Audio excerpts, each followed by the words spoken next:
on Two Wheels this week. Wayne is in Lincolnshire at Cadwell Park. Jeff is down on the strip at Santa Pod. And two different views of BMW's new sports bike. So we're back at Cadwell Park again. Yet another windy, blustery day, but the weather's not so bad for people to go tear-housing around this circuit. But they're not going just generally tear-housing around the circuit. I'm joined by Roger Burnett here, who's infamous from his GP days, and many other things, but we won't discuss that on television. But Roger, this is a bit different. We've got track days, we've got superbike races. You can go and pay somebody and he'll teach you how to race a bike. But this is just a bit different, isn't it? Tell us about it. Well, the motorcycle industry is a big growth area at the moment, as you're aware. And I don't know if you're aware or not, but this year there have been quite a few more deaths on the roads than we'd like. We'd like. And I personally feel that it's sort of a lack of knowledge of how to basically control a bike. So what we've devised here is a rider skills course, which means that you go and pass your test. We don't teach people how to ride bikes, but what we do is once you've passed your test, we enable you to come to a safe, controlled environment and learn to develop skills of riding your bike so that when you go back out onto the road, you're actually a better rider. Yeah. And the point is that there's no point in practicing anything that's bad. It's like if you're swimming, playing golf, or whatever you do, if you play golf badly, then all you do by doing it more is to practice something that's bad. And I believe that there's a lot of people that don't quite understand fundamentally how to control a bike, how a bike works, and what happens when you get into a situation where you're out of control, because that's what's going to happen. And better that happen in a controlled environment like this than out on the public roads. What's the format? So the guy comes along, pays his wonga. How much would it cost, by the way? Well, the course is £99. That includes a lunch, but it includes, this is the most important thing, it includes a 3-hour course. The syllabus is devised by myself, and that 3-hour course is in a group of 5 people to 1 instructor. So the ratio of instruction that you get is incredible. Yeah. And we've got people coming off here that have been riding bikes for 30 years, 25 years, any amount of time, and they've all got a grin from ear to ear. Yeah. They've all learnt something. They all feel they can go away and ride more safely on the road. They're all aware of what to look out for when they're riding on the road. They're all aware of how to control the bike better when it gets out of control. And most people are frightened of leaning a bike over. They're worried that there's less grip. Well, in fact, there's more grip when you lean a bike over than there is when it's upright. And it's this kind of confidence things that we're trying to instill in people. Well, thanks very much, Roger. You've convinced me. So we better go down there and see what these lads think about it and what they've got to say. Yeah, it's a good day, somewhere where you can come and practice safely and get going faster. Yeah, enjoying it so far. Very good. It's good practice. It's good to keep going round and round and trying each corner in a different way, in a different speed. But still a long way to go yet. It's magic. You sort of get it down, lay it down, they teach you how to do it proper. No problems. Really good. Good fun. This is the first time I've ever done anything like this, and it's quite a relief really to get off the road and avoid all the vehicles. It's really good. And I think after this I may well have a go at track day. Best thing I've done on a motorcycle so far.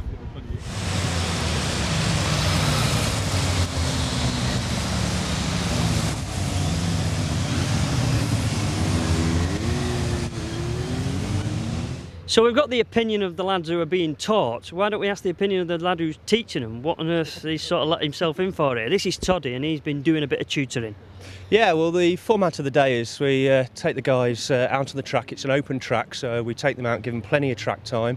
Most of the guys here have been riding for some time and can ride their bikes, and what's really important is they're all eager to learn. We take them through basic sitting on the bike, rider position, how that affects the handling of the bike and the steering of the bike. We then take them on to how to steer a motorcycle, because believe it or not, some of these guys here have been riding for 20 years and don't actually think about how they steer it. It just seems to happen. So we give people the sort of skills to do that. We're taking them out in groups of 5 pupils, 1 instructor. Each of them will get individually assessed during the day by the instructor, by me, and they will do various exercises lessons, including a little bit about counter steering and how that operates, what you need to do on the bike to make that work for you. And then we'll take them round and we will stop them from using their brakes all the way round, which is always an interesting exercise. Give them plenty of track time and really try and give them value for money. And as I think as the guys are saying, that they're learning a fair bit. Are you aiming to teach them only trackcraft and riding skills for on the track, or is the idea to let that extend onto the road and be a safer rider on the road? Right, well, just to answer that, I'm a road rider. I'm not a track rider. I don't race on the track. I do track days as an instructor, but I'm primarily a road rider. The way we're getting them to approach the circuit here is to imagine that it is the left-hand side of the road, and the lines that we're teaching them are purely road lines. So it's geared up to, it will basically benefit them when they get back out and ride home.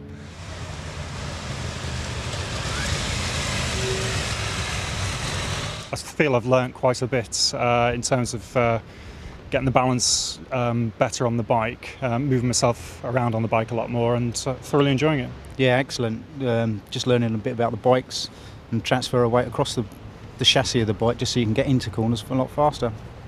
Brilliant day.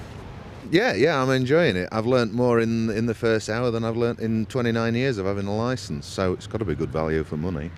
Yeah, I'm having a great time. I thought I could ride before I got here, and the first 6 laps convinced me I couldn't. And I'm waiting to hear whether I'm getting any better, but I feel I am. So money well spent so far.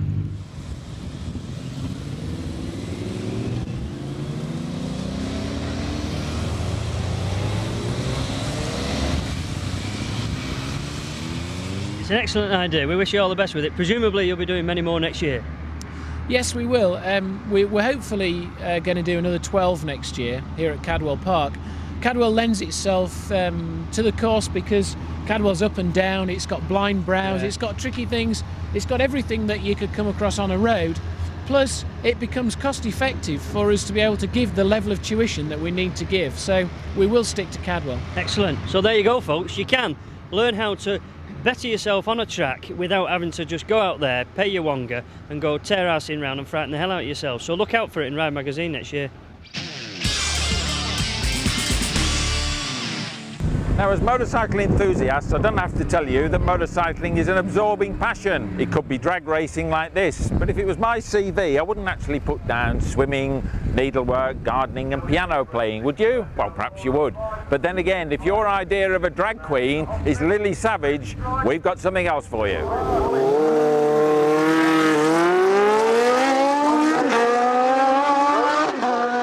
Sandra Chaplin, drag queen. How do you like that for a title? Lovely. It suits you, does it? Well, it's different, I suppose. It is, isn't it? Someone has to be.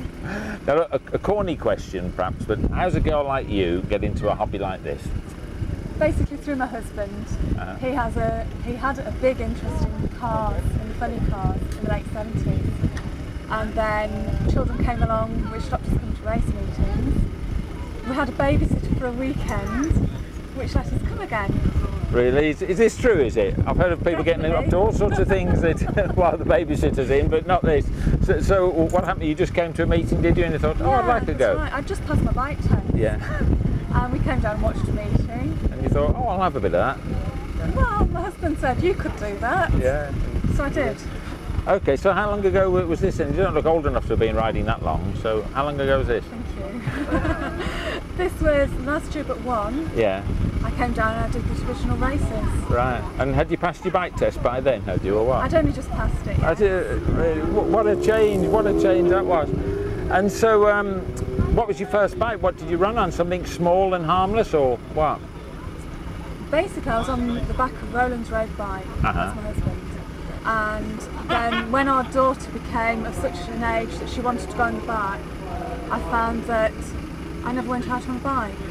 So it meant I had to pass my test. Yeah. I rode around on a little 125, which is quite sweet. Yeah. And then I did a 3-day course, passed my test, and basically went on to drag racing. In your first season, you did get into the results, didn't you? So what did you get? Come on, reveal all. Well, so to speak. That's right. In my first season, I never qualified below 4th position. Yeah. That's pretty good, yeah. That's quite good when you consider that there's 33 bikes in a field. Yeah, yeah, excellent. Near enough always all men. Yeah. with the exception of me, of course. Yeah. I was runner-up in the European finals. Yeah. And I won the Cannonball event. Excellent. So this must have seemed sort of easy peasy to you then, did it, in this first year, or had you no doubts that it was quite a sort of an involved subject? It's strange, really. For myself, I had all the support of my family. Yeah. My husband knew after Now, Roland, the Spanner Man. But That's first, correct. before I ask you about this bike, you being a psychologist with a wife who raises this thing, what's in it? Can I ask you to analyse your missus? Oh, well, I don't know about that. Basically excitement, I think, the adrenaline rush that she gets from it. Yeah. It's sort of taking a chance, I guess, really, that you're actually competing against the machine and against other riders, which most people find exciting. Yeah. Take us through this bike, 'cause Yeah. I know the classes are all sort of quite Right. complex, but Yeah. what have you actually done? This started life as what? This started life as a standard GSX 1100 EFE road bike. Yeah. Which was yours, was it? Well, no, in actual fact, it wasn't. No, well, we just bought it partially done, partially converted. Oh, I see. Okay, yeah. So in terms of changes, what we've done was, first of all, we extended the swinging arm, yeah. and which is also incorporates an air tank for operating the gear shift, which I'll talk about in a second. Right. Extending the wheelbase improves the stability at high Right. speed in a straight line. And locking up the rear suspension? Yes, we've taken out the suspension unit and locked up the rear suspension so there can be no movement. When it actually launches, as the bike digs in, it Yeah. stays there rather than bouncing as Yeah. it would with suspension No unit. compression there, yeah. And then to compensate for adjusting the rear of the bike, we've pushed the front forks through. So the bike basically tips down forward slightly towards the front. We then put a smaller front wheel in, which tipped it even further. Right. So as a consequence, when she delivers the power off the start line, as the back tyre grips, the front end will lift, Yeah. but less so than where it lying at normal. It's normal. We had another problem as far as Sam is fairly short relative to male riders, and bikes are built for male riders. Right. So we had to modify the seat because of PP seating. They chop the seat away and provide us with this really nice low seat, so she could actually reach the floor. Previously, she couldn't touch the floor. Other minor changes, well, I'll rephrase that. Mechanical changes to the frame was on the tank. We had to increase the fuel flow. The standard fuel tap is insufficient. Because these run on petrol, don't they? There's nothing This special. runs on a mixture of petrol and avgas, aviation Oh, fuel. it does, yeah. When we run the nitrous oxide, we run pure avgas, quite simply because the nitrous oxide, which is contained in the blue bottle at the rear, as that is activated, it raises the compression massively, Yeah. which would pre-ignite the petrol. If it was ordinary. If it was ordinary pump leaded petrol, unleaded petrol, So yeah. aviation fuel as Yeah. well.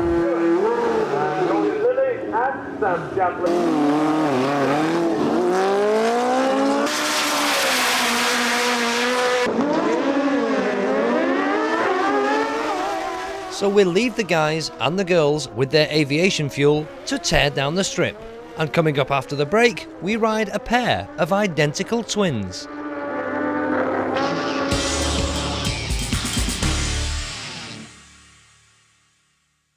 Now, in the car world, people aspire to owning a BMW, particularly if it's an M3 or M5 sporty version. But in the bike world, BMW bikes are seen as worthy, if rather dull.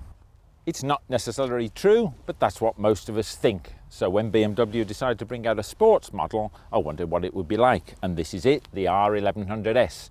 Is it time to dump the cardigan and don the sweatshirt? So, does it deliver? Well, after clocking up close on 500 miles on this bright red version, I can certainly say it's different. Like all big twins, it's got arm-wrenching poke at low speed, and then it's got a generous spread of the stuff right through the rev range, and vibes through the bars and the pegs let you know it.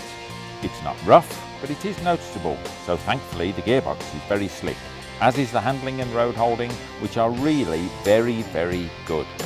This is due in no small part to BMW's famed telelever front end here, but this one's got a little extra for you. It's got a fully adjustable, by hand at that, rebound adjuster here. It's got a brand new frame, a composite frame here, you can just see part of it here. Standard paralever rear end, but here is very neat. This is a hand adjustable preload, so you can wind the spring up there. 42 different positions that you've got on this, and then on the other side you can also adjust rebound, which is just the job for a pillion passenger. I'm talking of pillion passengers. This is the seat. This one's got the optional cover on. This one's already taken off. Just undo the key here. There's a very commodious seat. And under here, we've got a beautiful toolkit and also something else very special down there, a puncture repair kit. On the road, the fairing is surprisingly effective, but is this a package to break the mould? Time for a second opinion. When I heard that BMW were to launch a sports bike, I had to rub my eyes. Surely the firm that isn't exactly renowned for its state-of-the-art styling couldn't produce a sports bike to compete for sales with Honda's VFR and Ducati's ST2, amongst others. And then this arrived, the R1100S. Very different for a BMW, and depending on which end you approach it from, very Italian or very German. And an 8-valve flat twin in a sports bike. What were they thinking of? Well, they've obviously thought long and hard about this bike. It certainly handles as well as any other BMW I've ridden. It's not the fastest thing on two wheels, but it is quite comfy. And there's plenty of low-down grunts from the 98 brake horsepower Boxer twin. First impressions on the road are really not that bad. But that front end, time I think to compare notes.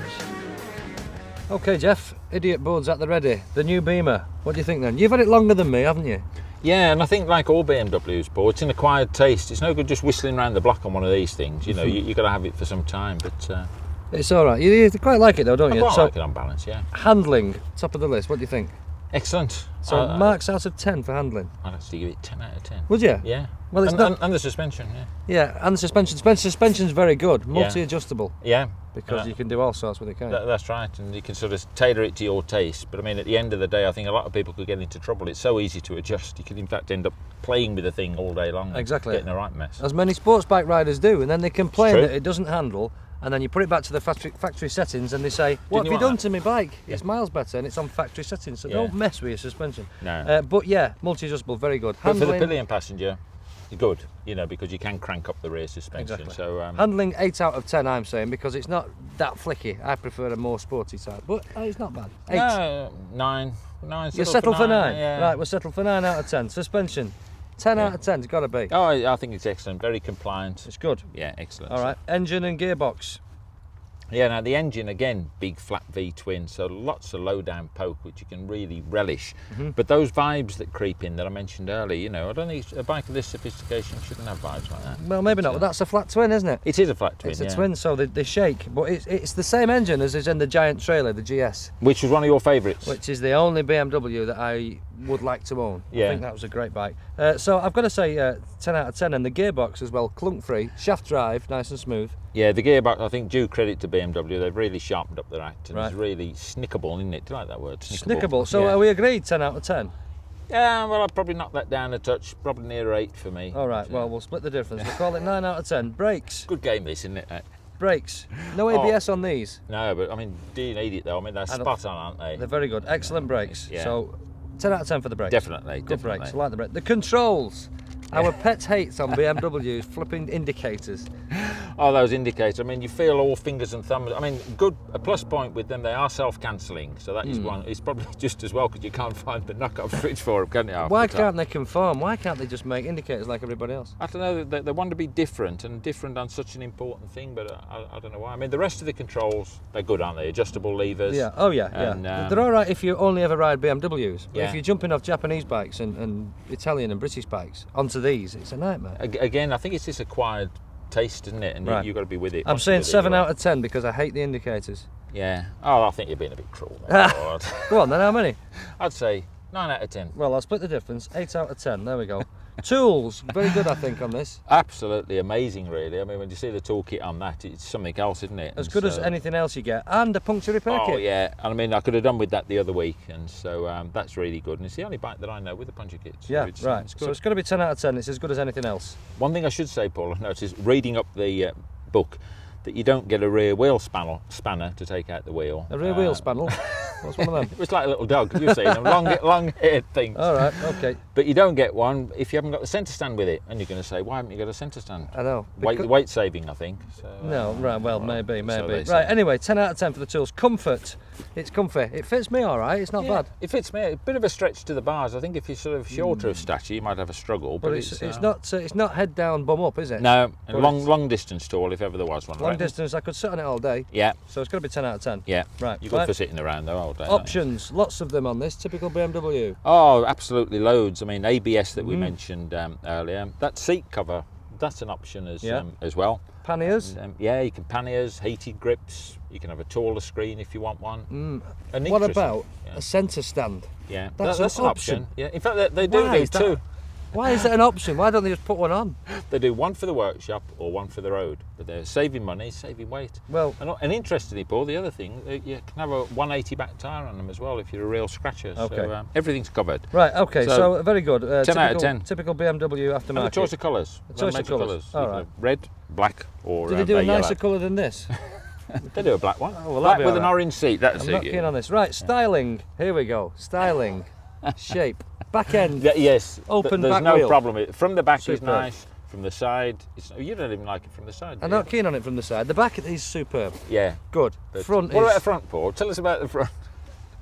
What time of night does it go out? The front, I think, is horrible. They've done it wrong, the front. Yeah. I think what they've done is they've designed the back end and they've gone a bit over the top, and at the front they've thought, oh, flipping heck, we better turn it back into a BMW. Yes. And I think that's what they've done. I'm giving it 5 out of 10 because I think it's half right. Well, look, Not what 2.5 I'd say, right. I think the front does look a bit heavy, but it is distinctive. It's even got that little kidney-shaped grille, just like the cars. So Right. I think you're a hard man there. So Well, I'd up it to 7 or even 8. I quite like it overall. I split the difference on 7, Oh, and I'm being very generous yeah. there. Right, most important thing, the price. Yeah, amazing, isn't it? It's not dear for a BM. 7690 it says on my crib sheet, Well, as against. Well, the price is about just a touch over 8.1 on the road, actually. Yeah, yeah. So a touch over 8 grand on the road, which compares with VFRs, ST2s, and really anything else. I know. You're not going to get a bike of this quality for that price. That's right, and for BMWs, I think they obviously have pitched it there. They want to grab part of this sports market, don't And they? at that price, they will sell lots of bikes. Yeah, Right, I think so. 10 out of 10 on the price. Yeah. So overall, what do you think? Well, I can't add that lot up altogether. What have you got? I can't add up. Have you got your calculator? 10, 20, 30, 40. This is out of 100, isn't it? Yeah. It's about 10, 20, 30, 40, 50, 60, 69. I take this. 78. And I can't have lost count now. And this is 86. It's about, actually, 93 or something like that. This doesn't sound very professional, does it? It's over 90%, let's just say that. It's over 90%, which is very good. Yes, it is very good, So, yeah. are you having one? Do you like it? I don't think I like it enough yet for it to be my bike, but I don't know, I could grow something like it. It's all right, but I'm still not so sure. Yeah, we'll see. On Two Wheels next week, we ride Yamaha's groundbreaking super sports bike, the YZF R1. And we catch up with Robert as he journeys from Madras to Manchester and find out if you've won a pair of tickets for this year's NEC Bike Show.